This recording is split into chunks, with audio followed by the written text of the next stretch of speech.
La caída del Imperio Romano. El Imperio Romano. Durante más de 1000 años, esta civilización dominó el mundo conocido, extendiendo su poder desde las brumas de Britania hasta las arenas del desierto de Arabia. Sus legiones eran invencibles, sus ciudades magníficas y su influencia eterna. Pero incluso los imperios más grandes tienen un final. Esta es la historia de cómo cayó Roma, una historia de traición, corrupción, invasiones bárbaras y el colapso de una civilización que cambió el mundo para siempre. En el año 117 después de Cristo, bajo el emperador Trajano, el Imperio Romano alcanzó su máxima extensión territorial, más de 5 millones de kilómetros cuadrados bajo una sola bandera. Desde Hispania hasta Mesopotamia, desde el norte de África hasta el Danubio, Roma era el centro del mundo civilizado. Pero las semillas de su destrucción ya habían sido plantadas. El imperio era demasiado grande para ser gobernado eficientemente. Las fronteras se extendían por miles de kilómetros y defenderlas requería ejércitos masivos y recursos inagotables. A medida que el siglo III avanzaba, Roma enfrentó lo que los historiadores llaman la crisis del siglo III. Entre los años 235 y 284, el imperio tuvo más de 50 emperadores. La mayoría fueron asesinados o murieron en batalla. El poder imperial se había convertido en un premio sangriento, disputado por generales ambiciosos y legiones rebeldes. La economía colapsó. La moneda romana, el denario, que había sido el estándar de valor durante siglos, fue devaluada una y otra vez. Los emperadores mezclaban el oro y la plata con metales baratos para pagar a sus ejércitos. La inflación se disparó, el comercio se paralizó, las ciudades se empobrecieron. Las fronteras comenzaron a ceder. Tribus germánicas, los godos, los vándalos, los francos, presionaban desde el norte. Los persas sasánidas atacaban desde el este.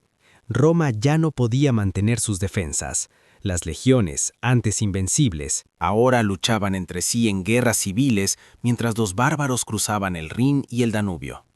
En el año 285, el emperador Diocleciano intentó salvar el imperio dividiéndolo en dos partes, el Imperio Romano de Occidente y el Imperio Romano de Oriente. Cada mitad tendría su propio emperador. Fue un reconocimiento tácito de que Roma era demasiado grande para ser gobernada como una sola entidad. Constantino el Grande, quien gobernó desde el 306 hasta el 337, tomó una decisión que cambiaría la historia para siempre. Trasladó la capital del imperio desde Roma hasta una nueva ciudad en el este, Constantinopla. La antigua Roma, la ciudad eterna, ya no era el centro del poder imperial. Constantino también legalizó el cristianismo, una religión que había sido perseguida durante siglos. El paganismo romano, con sus dioses antiguos y sus rituales tradicionales, comenzó a desvanecerse. La identidad cultural de Roma estaba cambiando fundamentalmente. Pero el occidente continuaba debilitándose. En el año 376, los godos, huyendo de los hunos, pidieron permiso para cruzar el Danubio y establecerse dentro del territorio romano. Roma aceptó, pero trató a los refugiados con crueldad. Los godos se rebelaron. En el año 378, en la batalla de Adrianópolis, los godos derrotaron al ejército romano y mataron al emperador Valente. Fue una de las peores derrotas militares en la historia de Roma. Las legiones ya no eran invencibles. El siglo V trajo el golpe final. En el año 410, algo impensable sucedió. Alarico, rey de los visigodos, saqueó la ciudad de Roma. Era la primera vez en 800 años que la ciudad eterna caía ante un enemigo extranjero. El shock resonó por todo el mundo mediterráneo. Si Roma podía caer, nada era eterno. Las invasiones continuaron. Los vándalos cruzaron a África del Norte y conquistaron las provincias más ricas del imperio. Los francos y burgundios se establecieron en la Galia. Los anglos y sajones invadieron Britania. El imperio romano de Occidente se fragmentó en reinos bárbaros.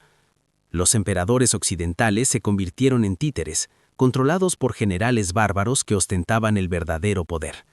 Rómulo Augustulo, el último emperador de Occidente, era apenas un adolescente cuando fue colocado en el trono en el año 475.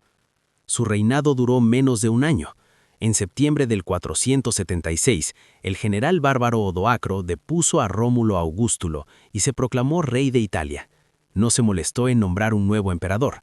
El Imperio Romano de Occidente había dejado de existir. Pero, ¿por qué cayó Roma? Los historiadores han debatido esta pregunta durante siglos. Algunos culpan a la corrupción moral y la decadencia. Otros señalan las invasiones bárbaras.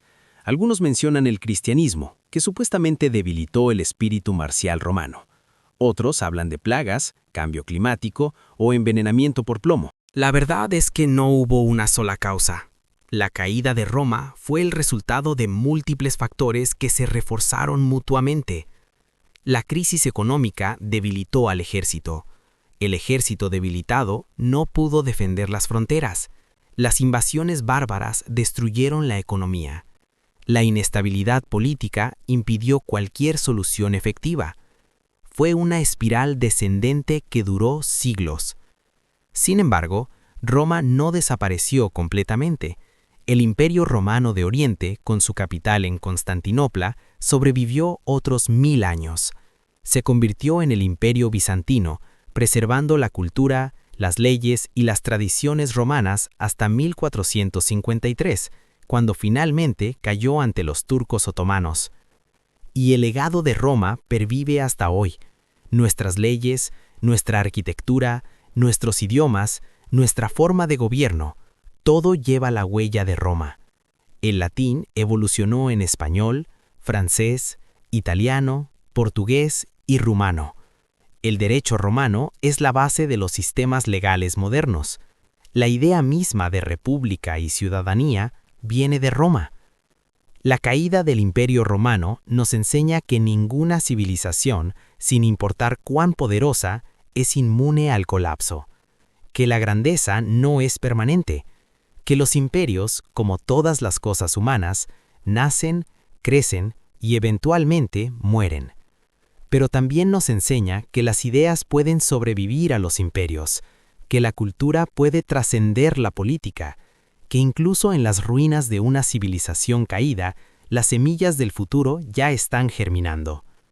Roma cayó, pero su espíritu nunca murió.